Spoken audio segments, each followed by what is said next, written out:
The session is on natural wonders, and the bigger conference is on the pursuit of happiness. I want to try to combine them all, because to me healing is really the ultimate natural wonder. And your body has a remarkable capacity to begin healing itself, and much more quickly than people had once realized, if you simply stop doing what's causing the problem.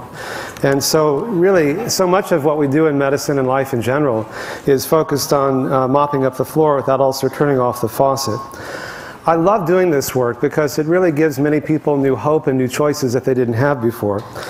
And it allows us to talk about things that, not just diet, but that happiness is not, we're talking about the pursuit of happiness, but when you really look at all the spiritual traditions, what Aldous Huxley called the perennial wisdom, when you get past the names and forms and rituals that really divide people, it's really about our nature is to be happy, our nature is to be peaceful, our nature is to be healthy. And so it's not something, happiness is not something you get, health is generally not something that you get, but rather all of these different practices, you know, the ancient swamis and rabbis and priests and monks and nuns didn't develop these techniques to just manage stress or lower your blood pressure, unclog your arteries, even though it can do all of those things. They're powerful tools for transformation, for quieting down our mind and bodies to allow us to experience what it feels like to be happy, to be peaceful, to be joyful, and to realize that it's not something that you pursue and get, but rather it's something that you have already until you disturb it. I studied yoga for many years with a teacher named Swami Satchidananda, and people would say, "What are you, a Hindu?" He'd say, "No, I'm an undu." And it's really about identifying what's causing us to disturb our innate health and happiness, and then to allow that natural healing to occur. To me, that's the real natural wonder. So within that context, that larger context, we can talk about diet, stress management, which are really these spiritual practices, moderate exercise, smoking cessation, support groups and community, which I'll talk more about, and some vitamins and supplements. And it's not a diet. You know, when most people think about the diet I recommend, they think it's a really strict diet. For reversing disease, that's what it takes. But if you're just trying to be healthy, you have a spectrum of choices. And to the degree that you can move in a healthy direction, you're going to live longer, you're going to feel better, you're going to lose weight, and so on. And in our studies, what we've been able to do is to use very expensive, high-tech, state-of-the-art measures to prove how powerful these very simple and low-tech and low-cost, and in many ways, ancient interventions can be. We first began by looking at heart disease. And when I began doing this work 26 or 7 years ago, it was thought that once you had heart disease, it can only get worse. And what we found was that instead of getting worse and worse, in many cases it could get better and better, and much more quickly than people had once realized. This is a representative patient who at the time was 73, told he needed to have a bypass, decided to do this instead. We used quantitative arteriography showing the narrowing. This is one of the arteries that feeds the heart, one of the main arteries, and you can see the narrowing here. A year later, it's not as clogged. Normally it goes the other direction. These moderate changes in blockages caused a 300% improvement in blood flow, and using cardiac positron emission tomography or PET scans, blue and black is no blood flow, orange and white is maximal. Huge differences can occur without drugs, without surgery. Clinically, he literally couldn't walk across the street without getting severe chest pain. Within a month, like most people, was pain-free, and within a year climbing more than 100 floors a day on a Stairmaster. This is not unusual, and it's part of what enables people to maintain these kinds of changes, because it makes such a big difference in their quality of life. Overall, if you looked at all the arteries in all the patients, they got worse and worse from 1 year to 5 years in the comparison group. This is the natural history of heart disease, but it's really not natural, because we found it could get better and much more quickly than people had once thought. We also found that the more people changed, the better they got. It wasn't so a function of how old or how sick they were, it was mainly how much they changed. And the oldest patients improved as much as the younger ones. I got this as a Christmas card a few years ago from two of the patients in one of our programs. The younger brother's 86, the older one's 95. They wanted to show me how much more flexible they were. In the following year, they sent me this one, which I thought was kind of funny. You just never know. And what we found was that 99% of the patients stopped to reverse the progression of their heart disease. Now I thought, you know, if we just did good science, that would change medical practice, but that was a little naive. It's important, but not enough, because we doctors do what we get paid to do, and we get trained to do what we get paid to do. So if we change insurance, then we change medical practice and medical education. Insurance will cover the bypass, it'll cover the angioplasty, but won't until recently cover diet and lifestyle. So we began through our nonprofit institute training hospitals around the country, and we found that most people could avoid surgery. And not only was it medically effective, it was also cost effective, and the insurance companies found that they began to save almost $30,000 a patient. And Medicare is now in the middle of doing a demonstration project where they're paying for 1,800 people to go through the program in the sites that we've trained. The fortune teller says, I give smokers a discount because there's not as much to tell. And I like this slide because it's a chance to talk about what really motivates people to change and what doesn't. And what doesn't work is fear of dying, and that's what's normally used. You know, everybody who smokes knows it's not good for you, and still 30% of Americans smoke, 80% in some parts of the world. Why do people do it? Well, because it helps them get through the day. And I'll talk more about this, but the real epidemic isn't just heart disease or obesity or smoking, it's loneliness and depression. And as one woman said, I've got 20 friends in this package of cigarettes, and they're always there for me, and nobody else is. You're going to take away my 20 friends? What are you going to give me? Or they eat when they get depressed, or they use alcohol to numb the pain, or they work too hard, or watch too much TV. There are lots of ways we have of avoiding and numbing and bypassing pain, but the point of all of this is to deal with the cause of the problem. And the pain is not the problem, it's the symptom. And telling people they're going to die is too scary to think about, or they're going to get emphysema or heart attack is too scary, and so they don't want to think about it, so they don't. The most effective anti-smoking ad was this one.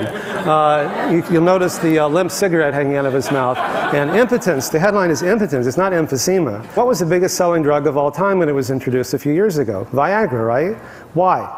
Because a lot of guys need it. It's not like you say, hey Joe, I'm having erectile dysfunction, how about you? And yet, look at the number of prescriptions that are being sold. It's not so much psychological, it's vascular. And nicotine makes your arteries constrict. So does cocaine, so does a high-fat diet, so does emotional stress. So the very behaviors that we think of as being so sexy in our culture are the very ones that leave so many people feeling tired, lethargic, depressed, and impotent. And that's not much fun. But when you change those behaviors, your brain gets more blood, you think more clearly, you have more energy, your heart gets more blood in ways I've shown you, your sexual function improves. And these things occur within hours. This is a study, a high-fat meal, within 1 or 2 hours, blood flow is measurably less. And you've all experienced this at Thanksgiving when you eat a big fatty meal. How do you feel? You feel kind of sleepy afterwards. On a low-fat meal, the blood flow doesn't go down, it even goes up. And many of you have kids, and you know that's a big change in your lifestyle. And so people are not afraid to make big changes in lifestyle if they're worth it. And the paradox is that when you make big changes, you get big benefits. And you feel so much better so quickly. For many people, those are choices worth making. Not to live longer, but to live better. I want to talk a little bit about the obesity epidemic because it really is a problem. 2/3 of adults are overweight or obese, and diabetes in kids and 30-year-olds has increased 70% in the last 10 years. It's no joke, it's real. And just to show you this, this is from the CDC. These are not election returns, these are the percentage of people who are overweight. And if you see from 85 to 86 to 87, 88, 89, 90, 91, you get a new category, 15 to 20%, 92, 93, 94, 95, 96, 97, you get a new category, 98, 99, 2000, and 2001 Mississippi, more than 25% of people are overweight. Why is this? Well, this is one way to lose weight that works very well, but it doesn't last, which is the problem. Now, there's no mystery in how you lose weight. You either burn more calories by exercise, or you eat fewer calories. Now, one way to eat fewer calories is to eat less food, which is why you can lose weight on any diet if you eat less food, or if you restrict entire categories of foods. But the problem is, you get hungry, so it's hard to keep it off. The other way is to change the type of food. And fat has 9 calories per gram, whereas protein and carbs only have 4. So when you eat less fat, you eat fewer calories without having to eat less food. So you can eat the same amount of food, but you're getting fewer calories because the food is less dense in calories. And it's the volume of food that affects satiety rather than the type of food. You know, I don't like talking about the Atkins diet, but I get asked about it every day, and so I just thought I'd spend a few minutes on that. And the myth that you hear about is Americans have been told to eat less fat, the percent of calories from fat is down, Americans are fatter than ever, therefore fat doesn't make you fat. It's a half-truth. Actually, Americans are eating more fat than ever and even more carbs, and so the percentage is lower, the actual amount is higher, and so the goal is to reduce both. Dr. Atkins and I debated each other many times before he died, and we agreed that Americans eat too many simple carbs, the bad carbs. And these are things like sugar, white flour, white rice, alcohol, and you get a double whammy. You get all these calories that don't fill you up because you've removed the fiber, and they get absorbed quickly, so your blood sugar zooms up. Your pancreas makes insulin to bring it back down, which is good, but insulin accelerates the conversion of calories into fat. So the goal is not to go to pork rinds and bacon and sausage, these are not health foods, but to go from bad carbs to what are called good carbs. And these are things like whole foods or unrefined carbs. Fruits, vegetables, whole wheat flour, brown rice, in their natural forms are rich in fiber. And the fiber fills you up before you get too many calories, and it slows the absorption so you don't get that rapid rise in blood sugar. So, and you get all the disease protective substances. It's not just what you exclude from your diet, but also what you include that's protective. Just as all carbs are not bad for you, all fats are not bad for you. There are good fats, and these are predominantly what are called the omega-3 fatty acids. You find these, for example, in fish oil. And the bad fats are things like trans fatty acids and processed food and saturated fats, which you find in meat. If you don't remember anything else from this talk, 3 grams a day of fish oil can reduce your risk of a heart attack and sudden death by 50 to 80%. 3 grams a day. They come in 1 gram capsules. More than that just gives you extra fat you don't need. It also helps reduce the risk of the most common cancers like breast, prostate, and colon cancer. Now, the problem with the Atkins diet is everybody knows people who've lost weight on it, but you can lose weight on amphetamines, you know, and fen-phen. I mean, there are lots of ways of losing weight that aren't good for you. You want to lose weight in a way that enhances your health rather than the one that harms it. And the problem is that it's based on this half-truth, which is Americans eat too many simple carbs, so if you eat fewer simple carbs, you're going to lose weight. You'll lose even more weight if you go to whole foods and less fat, and you'll enhance your health rather than harming it. He says, I've got some good news. While your cholesterol level has remained the same, the research findings have changed. Now, what happens to your heart when you go on an Atkins diet? The red is good. At the beginning and a year later, this is from a study done in a peer-reviewed journal called Angiology, there's more red after a year on a diet like I would recommend. There's less red, less blood flow after a year on an Atkins-type diet. So, yes, you can lose weight, but your heart isn't happy. Now, one of the studies funded by the Atkins Center found that 70% of the people were constipated, 65% had bad breath, 54% had headaches. This is not a healthy way to eat. And so you might start to lose weight and start to attract people towards you, but when they get too close, it's going to be a problem. And more seriously, there are case reports now of 16-year-old girls who've died after a few weeks on the Atkins diet of bone disease, kidney disease, and so on. And that's how your body excretes waste, is through your breath, your bowels, and your perspiration. So when you go on these kinds of diet, they begin to smell bad. So an optimal diet is low in fat, low in the bad carbs, high in the good carbs, and enough of the good fats. And then, again, it's a spectrum. When you move in this direction, you're going to lose weight, you're going to feel better, and you're going to gain health. Now, there are ecological reasons for eating lower on the food chain too, whether it's the deforestation in the Amazon or making more protein available to the 4 billion people who live on $1 a day, and not to mention whatever ethical concerns people have. So there are lots of reasons for eating this way that go beyond just your health. Now, we're about to publish the first study looking at the effects of this program on prostate cancer, and in collaboration with Sloan Kettering and with UCSF. And we took 90 men who had biopsy-proven prostate cancer and who had elected, for reasons unrelated to the study, not to have surgery. So then we could randomly divide them into 2 groups, and then we could have one group that is a non-intervention control group to compare to, which you can't do with, say, breast cancer because everyone gets treated. What we found was that after a year, none of the experimental group patients who made these lifestyle changes needed treatment, whereas 6 of the control group patients needed surgery or radiation. When we looked at their PSA levels, which is a marker for prostate cancer, they got worse in the control group, but they actually got better in the experimental group, and these differences were highly significant. And then I wondered, was there any relationship between how much people changed their diet and lifestyle, whichever group they were in, and the changes in PSA? And sure enough, we found a dose-response relationship, just like we found in the arterial blockages in our cardiac studies. And in order for the PSA to go down, they had to make pretty big changes.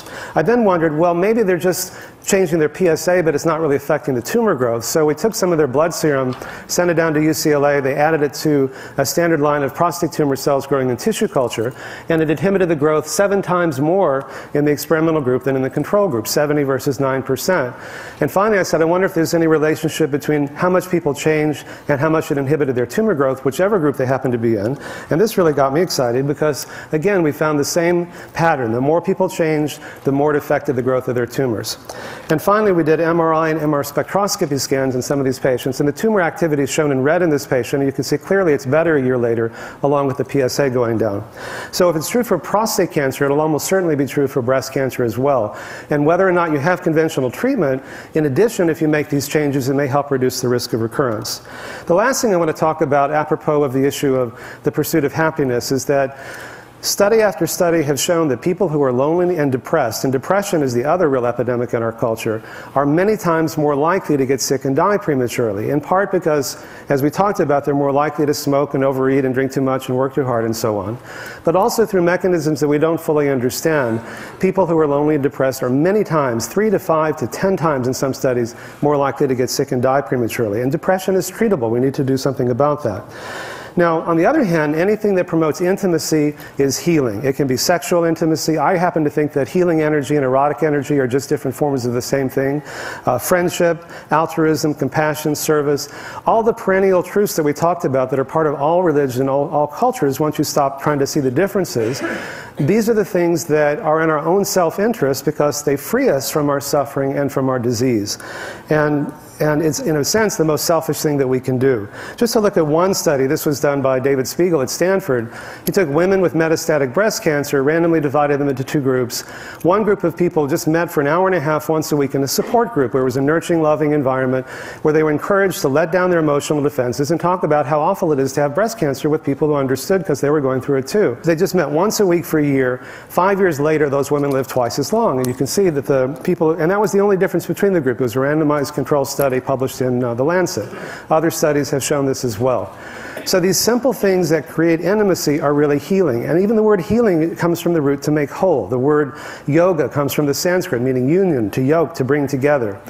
And the last slide I want to show you is from, I was, again, this Swami that I studied with for so many years, and I did a combined oncology and cardiology grand rounds at the University of Virginia Medical School a couple years ago.